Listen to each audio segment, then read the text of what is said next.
Nilikha niya ang langit at lupa, nilikha niya ang araw at buwan, nilikha niya ang mga isda't ibon, mga gubat at karagatan. Tunay siyang banal at dakila, purihin ang kanyang ngalan. Ang lahat ng nilikha niya ay mabuti, pinagyaman niya ng lubusan. Purihin ninyo ang Panginoon, dakilain ang kanyang ngalan. Purihin siya ay awitan at papurihan magpakailanman. Purihin siya ay awitan at papurihan magpakailanman. Sa ngala ng Ama at ng Anak ng Espiritu Santo, Amen. sumainyo ang Panginoon. At sumayo rin. Gunitain po natin si San Ignacio ng Antioquia, isang obispo at martir. Hilingin natin ang kanyang panalangin at matutunawa tayo sa kanyang halimbawa. Upang tayo maging marapat sa misang ito, halina't magsisimuna sa ating mga kasalanan.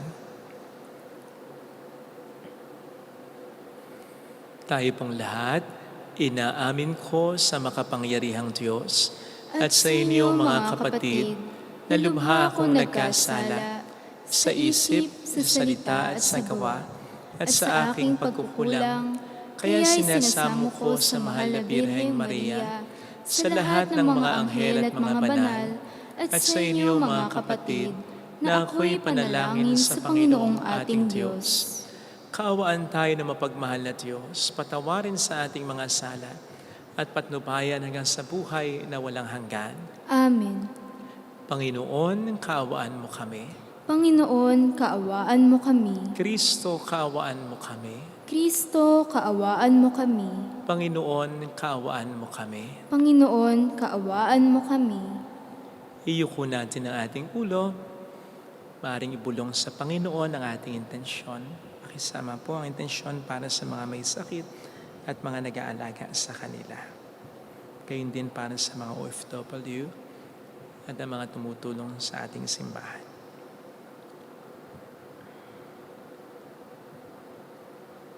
Manalangin tayo.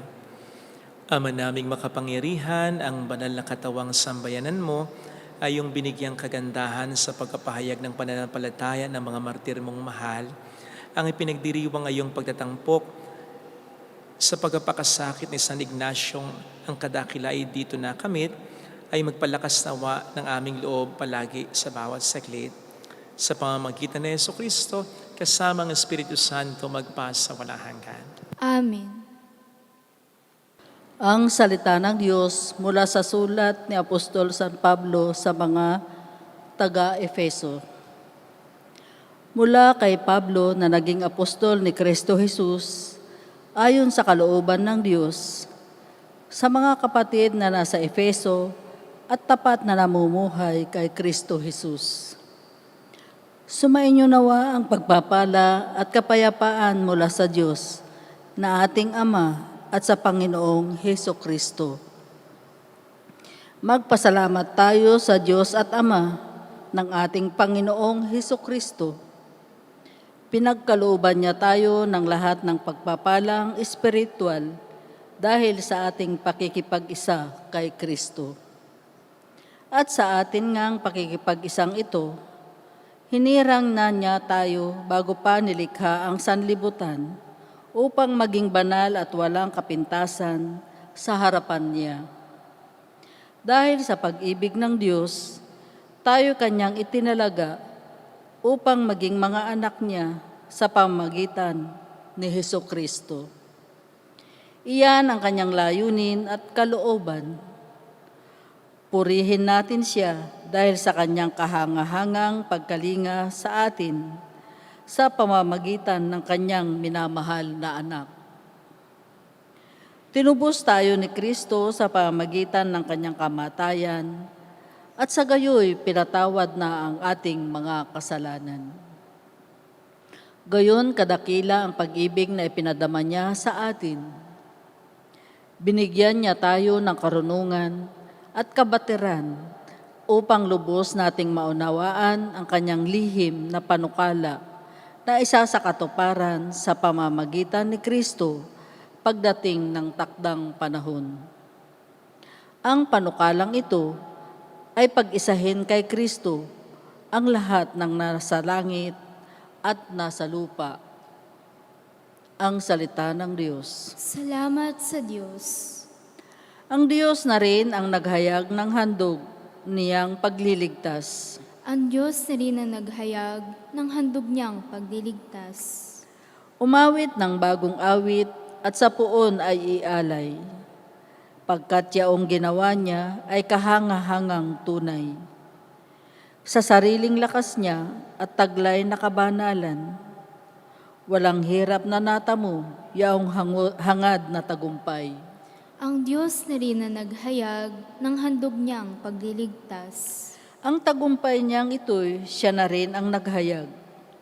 Sa harap ng mga bansay, nahayag ang pagliligtas. Ang pangako sa Israel, lubos niyang tinutupad. Ang Diyos na rin ang naghayag ng handog niyang pagliligtas. Tapat siya sa kanila at ang pag-ibig ay wagas. Ang tagumpay ng ating Diyos kahit saan ay namalas. Magkaingay na may galak, yaong lahat sa daigdig. Ang puon ay buong galak na purihin sa pag-awit. Ang Diyos na rin ang naghayag ng handog niyang pagliligtas. Sa saliw ng mga lira, iparinig yaong tugtog. At ang puon ay purihin ng tugtuging maalindog. Tugtugin din ng trompeta, nakasaliw ang tambuli. Magkaingay sa harapan ng puon na ating hari. Ang Panginoon na rin ang naghayag na handog niyang pagliligtas.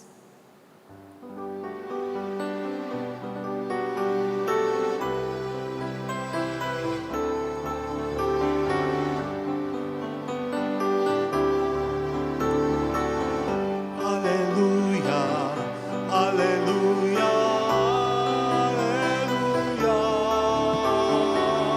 hallelujah, hallelujah, hallelujah,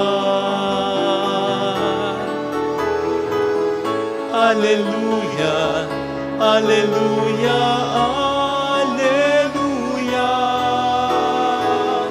hallelujah, hallelujah, hallelujah, hallelujah.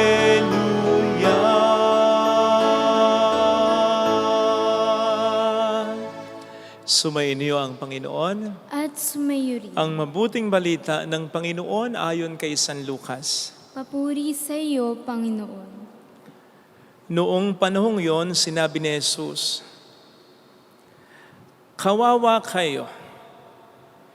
Ipinagtatayo ninyo ng magagarang libingan ng mga propetang pinagpapatay ng inyong mga magulang sa ganitong paraan. Kayo na rin ang nagpapatunay na sang-ayon kayo sa mga ginawa ng inyong mga magulang sapagkat sila ang pumatay sa mga propeta at kayo naman ang nagtatayo ng libingang puntod ng mga iyon. Dahil dito'y sinabi rin ng karunungan ng Diyos, magsusugo ako sa kanila ng mga propeta at ng mga apostol. Ang iba'y papatayin nila at uusigin ng iba. Sagay, lalagpak sa lahing ito ang parusa dahil sa pagpatay sa mga propeta buhat ng itatag ang sanlibutan, magmula kay Abel hanggang kay Zacarias, na pinatay sa pagitan ng damba ng sunugan ng mga handog at ng gusali ng templo. Sinasabi ko sa inyo, lalagpak sa lahing ito ang parusa dahil sa kanilang ginawa. Kawawa kayo, mga dalubhasa sa kautusan, sapagkat inalis ninyo ang susi ng karunungan, ayaw na ninyong magsipasok, hinahadlangan pa ninyo ang mga nagnanais pumasok.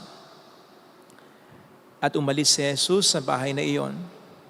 Mula noon, tinulugsa na siya ng mga eskriba at ng mga pariseo at pinagtatanong tungkol sa maraming bagay. upang masilo siya sa kanyang pananalita. Mga kapatid, ang mabuting balita ng Panginoon. Pinupuri ka namin, Panginoong Hesukristo. Welcome po sa Our Lady of Lasal at Quasay Parish, kung saan ayos lang umiyak.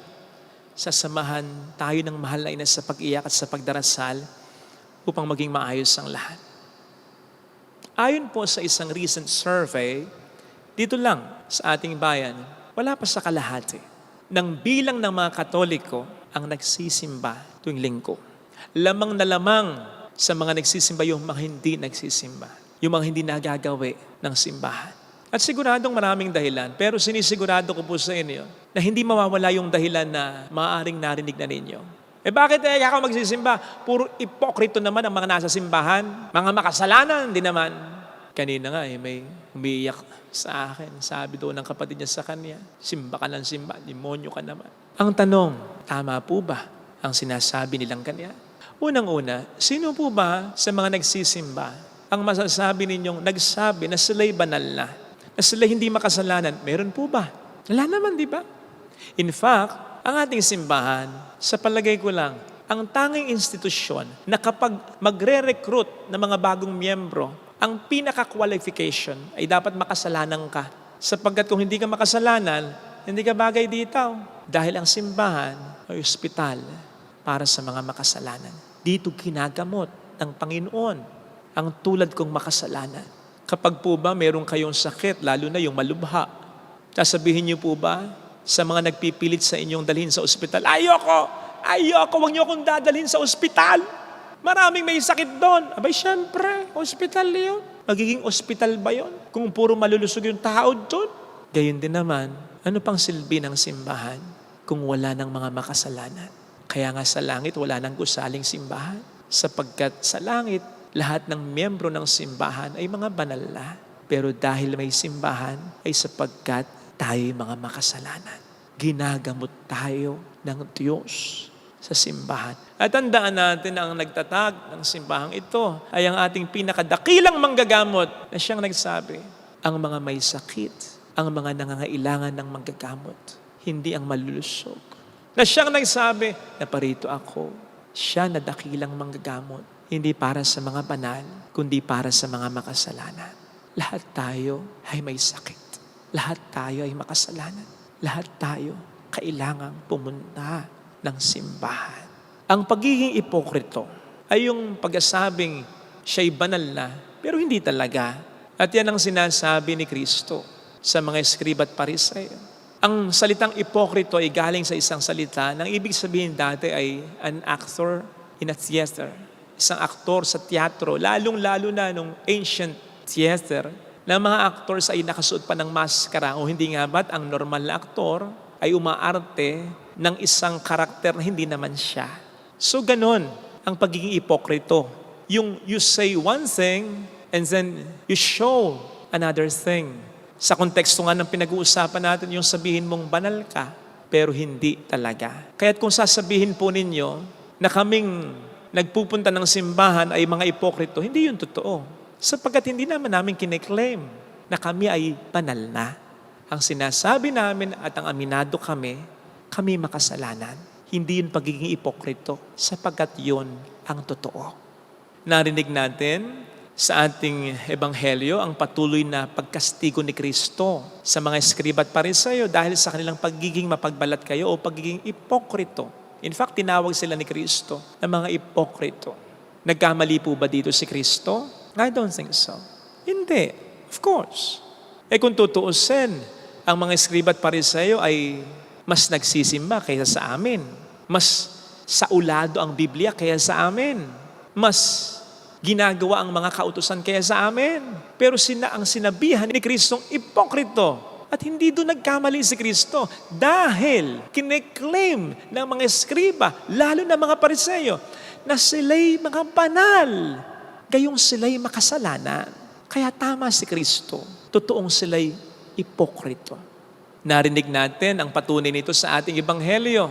Nang sabihin ni Kristo sa kanila, pinagpapatayo niyo, pinagpapagawa niyo ng magagarang libingan ang mga propetang pinagpapatay ng inyong mga magulang sa ganyang paraan, ay sinasabi na rin ninyo na sumasang-ayon kayo sa mga ginawa ng inyong mga magulang sa mga propetang ito. Kasi kiniklaim, you see, claiming one thing and then doing another thing. Kasi kiniklaim ng mga eskriba at pariseyo that they were totally against this. Yung pagpatay ng kanilang mga ninuno sa mga propeta. Gayong pinagpapagawa naman nila ng magarang libingan ng mga propeta. At ito pinakamatindi. Si Juan Bautista at si Cristo ng mga pangunahing propeta nung kapanahonan nila, hindi naman nila tinanggap, di ba? In fact, papatayin din nila. Clearly, that's hypocrisy. At hindi po kami ganun dito. Hindi namin sinasabing banal kami, while in fact makasalanan kami. Aware po kaming makasalanan kami, kaya kami narito. Kaya sa mga nagsasabing kaming mga nagpupunta ng simbahan ay mga hipokrito, sorry pero nagkakamali po kayo. And again, mas lalong sorry kasi baka kayo yung hipokrito. Kasi kung makasalanan din po kayo, dapat magkita-kita tayo dito. So kung hindi kayo nagpupunta dito, banal na kayo. Ang sabi po sa aklat ni Prophet Isaiah 13:23, mababago pa ng Etiope ang kulay ng kanyang balat at matatanggal ba ng leopardo ang mga batik sa kanyang katawan, sa kanyang balahibo. Hindi, di ba? Ganon din po ang ating sarili. Hindi natin ito kayang baguhin ng tayo lang. Kailangan natin ang tulong ng may kapal. At kaya tayo dapat nagpupunta ng simbahan para magamot niya, para tayo'y mabago niya. Indeed, nagkakasala din po kami paminsan-minsan. Pero kaya nga po kami pumapunta, patuloy na pupunta sa simbahan. Ayaw din namin na nakapagmumura kami, na bastos kami, na mainitin ng aming ulo, na nakapagpapa 5-6 kami, na nangangalo niya kami, na nakakanood kami ng porn, na nakapagnanakaw kami. Pero hindi po natin pwedeng husgahan kasi yung mga taong nagpupunta rito. Anong malay natin na kaya sila nagpupunta dito ay gusto na talaga nilang magbago. Sana sa halip po na kami inyong pulaan, kami inyong ipagdasal na lang. Sana sa halip na kami inyong husgahan, kami inyong ipanalangin na lang. At huwag nyo naman po sanang idamay kung sakali man ang simbahan. Because for all you know, kailangan nyo rin ang simbahan. Unless hindi nyo aaminin na kayo rin ay makasalanan. Amen. Lagay natin ang ating kanang kamay sa tapat ng ating puso.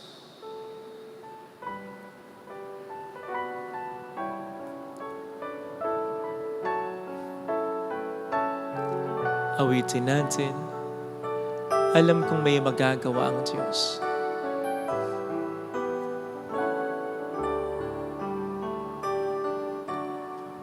Alam kong may magagawa ang Diyos.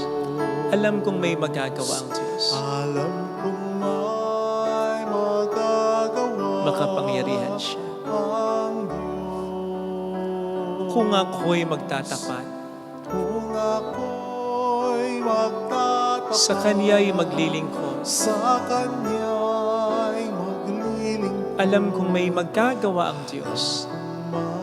may magagawa ang Diyos. Alam kong di rin kinang Diyos ang samo ko, Alam kong di sapagkat mahal niya ako. ng Diyos ang samo ko. Alam kong di rin kinang Diyos ang samo ko, Alam kong di ringgin ng Diyos ang samo ko.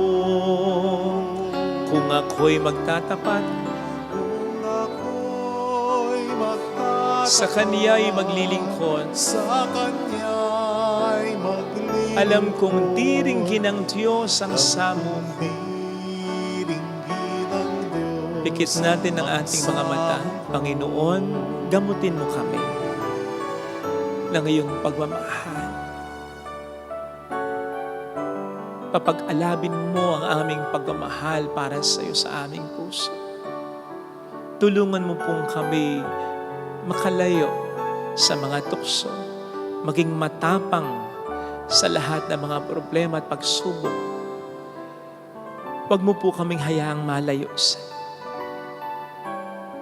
Malayo man kami, habulin mo kami ng yakap mo. sapagkat wala kaming magagawa kung kami malayo sa iyo. Tulungan mo po kami na laging hanap-hanapin ang pagmamahal mo. Hallelujah! Purihin ang Diyos. Hallelujah! Pasalamatan sa iyo. Siya ay muling babalik sa atin. Hindi niya tayo iiwan. Hindi niya tayo pababayaan. Paniwalaan natin. Hallelujah! Purihin ang Diyos. Hallelujah! Sa takdang panahon, babalik ang Panginoon upang tayo ay kunin tapat siya sa kaniyang mga pangako sa atin. Sabihin mo sa sarili mo, mayroong magandang mangyayari sa iyo. Higit pa sa inaasahan mo sapagkat mahal ka ng Diyos. Pakatandaan mo. Kung lalapit ka kay Jesus, maaring matagal, maaring mahirap, pero mababago ka rin yan. Huwag kang mawawala ng pag-asa. Labanan mo takot mo. Makipagtulungan ka sa Diyos. Tigilan mo na ang dahilan ng dahilan. Akuin mo ang responsibilidad upang mas lalo kanyang matulungan. Jesus. Papuri sa Ama at sa Anak sa Espiritu Santo. Kaparang sa nauna, ngayon, magpakailanman, magpasawalang hanggan. Amen.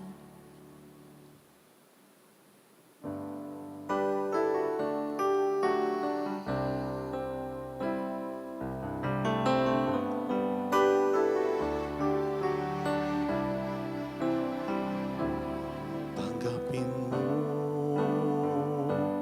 Panginoon, itong aking alay sa iyo. Ibibigay, iaalay, lahat ng yaman at buhay, ihahandog sa'yo. Papuri sa ngalan mo, kahit na may kasalanan. Itong pusong nagmamahal, tanging hiling sa'yo. Sana'y tanggapin ang alay ko.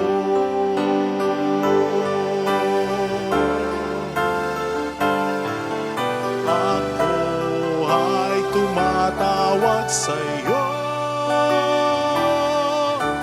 Sana'y tanggapin, sana'y tanggapin, sana'y tanggapin ang alay ko.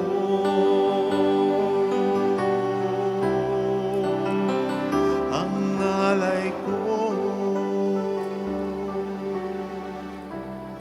Manalangin tayo, pang ating handog ay maging kalugod-lugod sa Diyos amang makapangyarihan.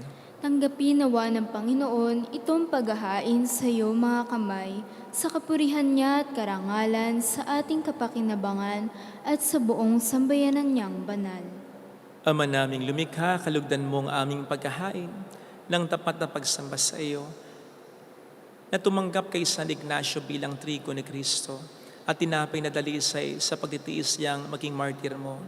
Sa pamamagitan ni Hesus Kristo, kasama ang Espiritu Santo magpasa walang hanggan. Amen. Sumayin niyo po ang Panginoon. At sumayo rin. Itaas sa Diyos ang inyong puso at diwa. Itinaas na namin sa Panginoon. Pasalamatan ng Panginoong ating Diyos. Marapat na siya ay pasalamatan.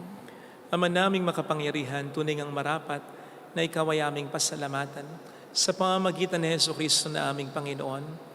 Ngayong si San Ignacio ay pinararangalan sa pamuhay niyang totoong uliran at pagiging maasahan sa panunungkulan. Kaya't si Hesus Kristo na maasahan sa katapatan ay inihahayag sa pangasiwa sa sambayanan.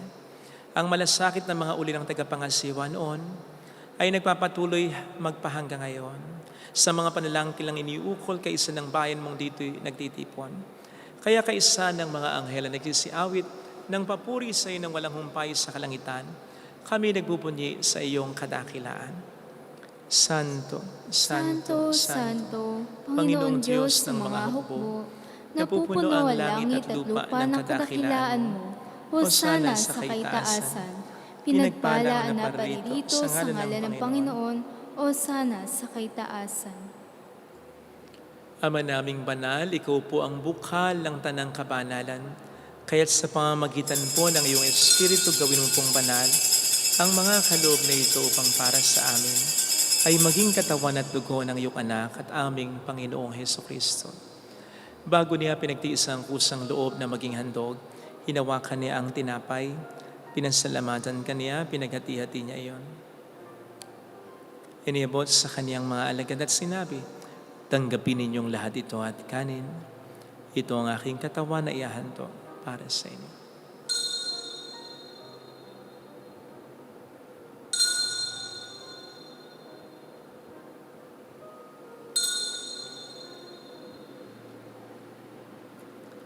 Kaya hindi naman nang matapos ang hapunan, ninawakan niya ang kalis, huli kaniyang pinasalamatan. Iniabot niya ang kalis sa kaniyang mga alagad at sinabi, tanggapin ninyong lahat ito at inamin. Ito ang kalis ng aking dugo ng bago't walang hanggang tipan. Ang aking dugo na ibubuhos para sa inyo at para sa lahat. Sa ikapagkapatawad ng mga kasalanan, gawin niyo ito sa pag-alala sa akin.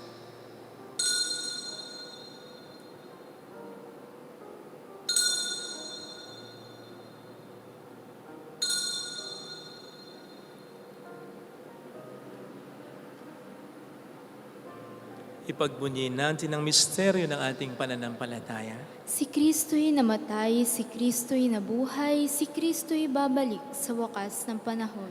Ama, ginagawa namin ngayon ang pag-alaala sa pagkamatay at muling pagkabuhay ng iyong anak. Kaya inialay namin sa iyo ang tinapay ng buhay at ang kalis ng kaligtasan. Kami po'y nagpapasalamat dahil kami iyong minarapat na tumayo sa harap mo para maglingkod sa iyo. Sinasamo namin kami na magsasalo sa katawan at dugo ni Kristo ay mabuklod sa pagkakaisa sa pamamagitan ng Espiritu Santo. Amalingapin mo ang iyong simbahang laganap sa buong daigdig, puspusin mo kami sa pag-ibig. Kaysa ni Francisco na aming Papa, ni Dennis na aming Obispo at ang Tanang Kaparian, alalahanin mo po ang mga kapatid naming nahimlay nang may pag-asang sila'y muling mabubuhay, lalo na po ang aming mga ipagdarasal. Saglit nating ipagdasal ang ating mga minamahal na yumaw.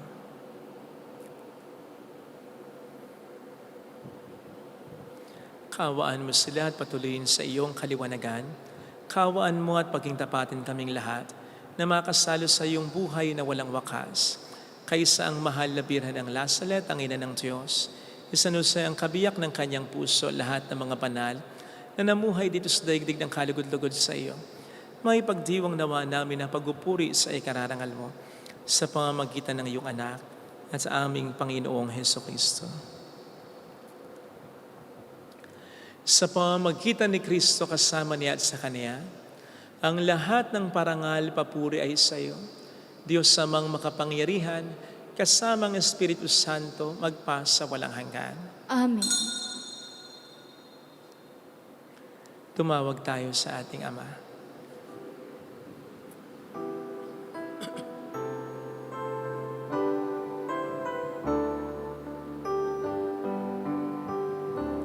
Ama namin, sumasalangit ka, sambahin ang ngalan mo, mapasa amin ang kaharian mo, sundin ang loob mo dito sa lupa para ng sa langit.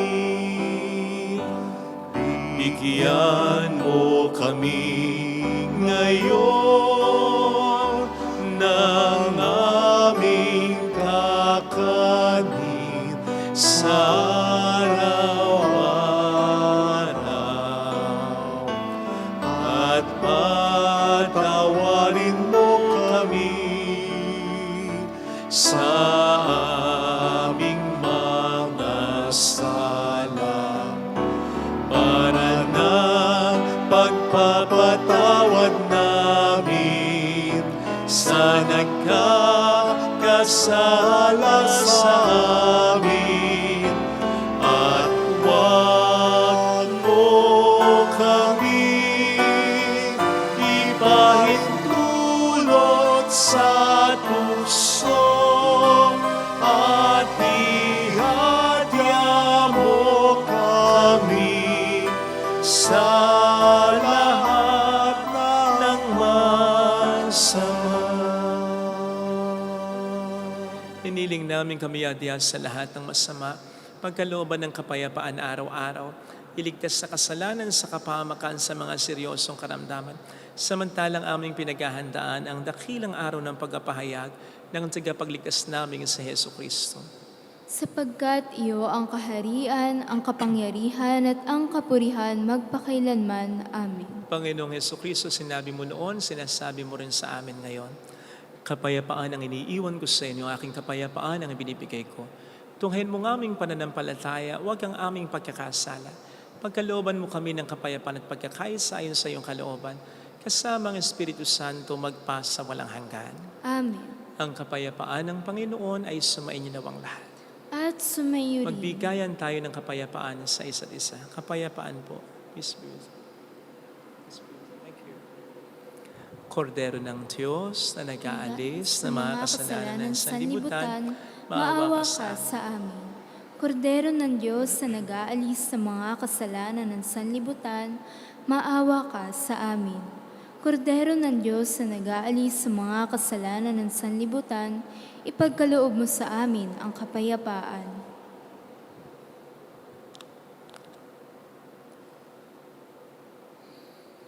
Narito sa harap natin ng Panginoon ang ating buhay at kaligtasan. Mapalad tayong inaanayahan. Panginoon, hindi ako karapat-dapat na magpatuloy sa iyo, ngunit sa isang salita mo lamang ay gagaling na ako.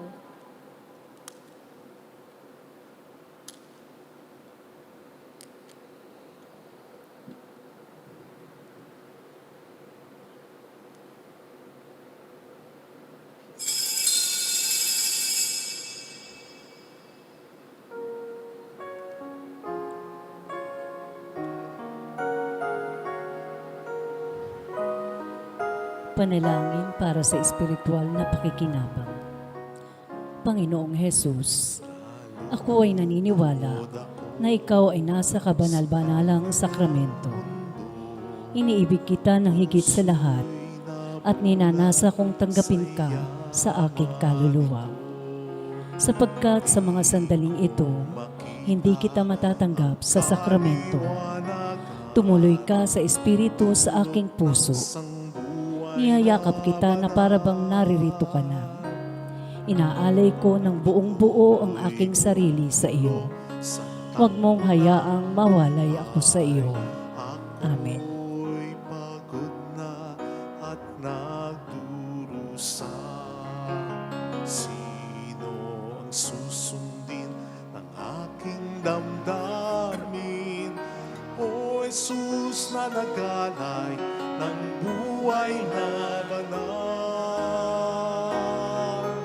Bigyan mo ako ng pagkakataon, ialay ang aking pagbabago. Buhay na dakila, ito ang hiling ko, sabihin mo lamang at susunod ako. Bigyan mo ako ng pagkakataon, ialay ang aking pagbabago. Buhay na dakila, ito ang hiling ko, sabihin mo lamang, sabihin mo lamang,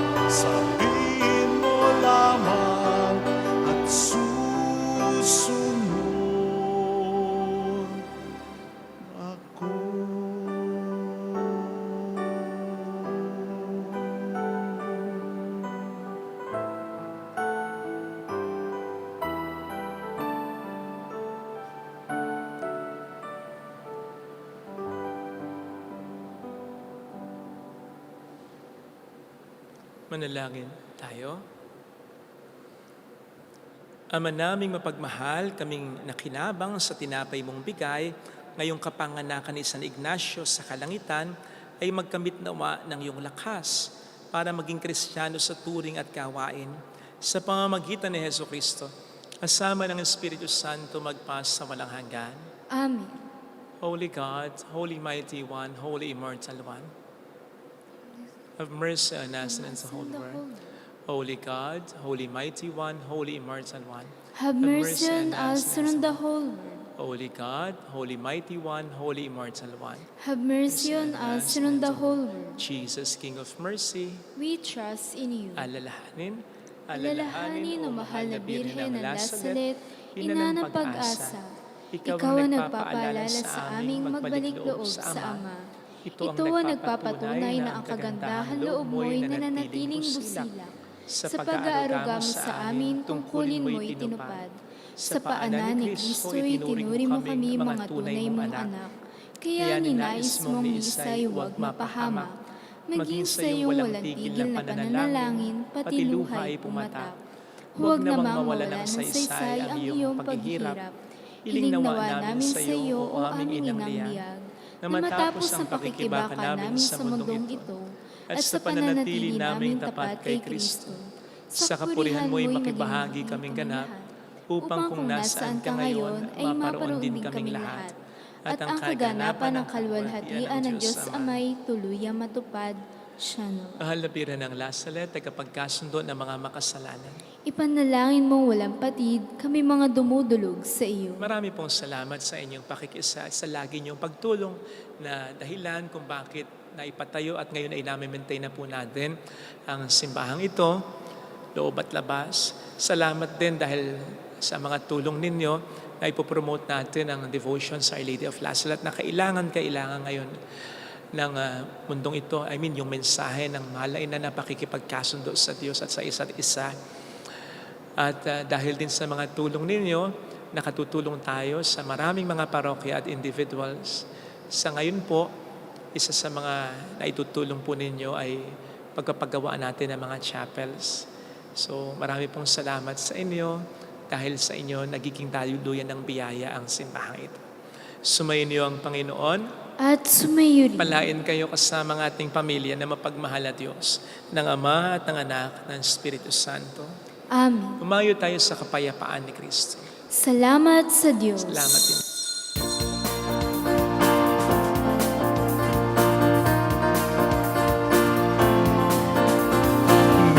Mary, Mother of the Lord, hear the prayer we sing to you. Let your tears slip in our minds and hearts as once they fell at La Salette. Tell your people how to live again. Tell your people how to sing again. Tell your people how to dance again. Tell your people how to pray again. Mary, Mother of the Lord, here's a prayer we sing to you.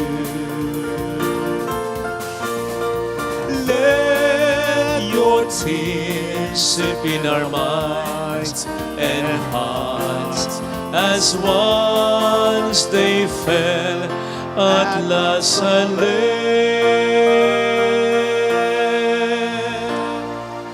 Salamat po.